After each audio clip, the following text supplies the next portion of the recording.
Delta, a real person in the same room. It's a pleasure to be here. I know, this is so special. We get to actually be face to face. Like the rest of us, Delta Goodrem has spent a lot of time at home in 2020. That's where the Bunker Down sessions were born, performances in her living room shared with the world online. 1 week or 2 weeks, the connection didn't work well. You know, the internet was down, and I'll get like a call from my parents going, I had the cheese platter ready to go. I had my concert ready at 6:30. And I'm like, well, you're going to have to wait till we do a real concert next now. The real concerts are coming next year, but lockdown and an appearance on Lady Gaga's global coronavirus relief concert has brought in a new international fan base. One convert referred to Delta as being like a Victoria's Secrets model, with the voice of Celine Dion, the songwriting skills of Taylor Swift and the heart of Princess Diana. I'm definitely using that as my intro from now on. It's my new bio. I don't know if you've seen my Instagram. And I shall only be referred to as that beautiful tweet that someone had up. With her new music, Delta's getting back to basics. There's the empowering anthem Solid Gold and the deeply personal single Paralyzed. After releasing the song, Delta also shared the story behind it. She'd suffered nerve damage to her tongue after complications from the removal of a salivary gland. I don't want to go out. I'm super embarrassed. I'm just over it. It took a year of speech therapy to recover.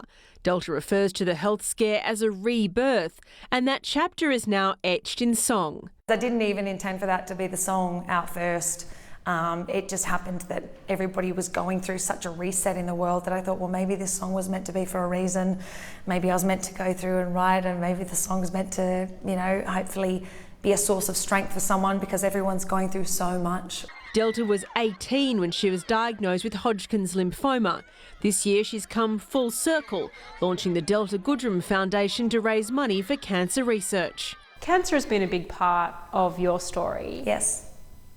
Is it taxing sometimes too for you personally, how many people reach out to you with their stories still? It's a beautiful question. No, I don't find that taxing. I find it a total gift and a complete, just very grateful that, you know, what a blessing to be able to hopefully give some light and hope to somebody. We do, you know, it stayed very present in my life because of that reach out.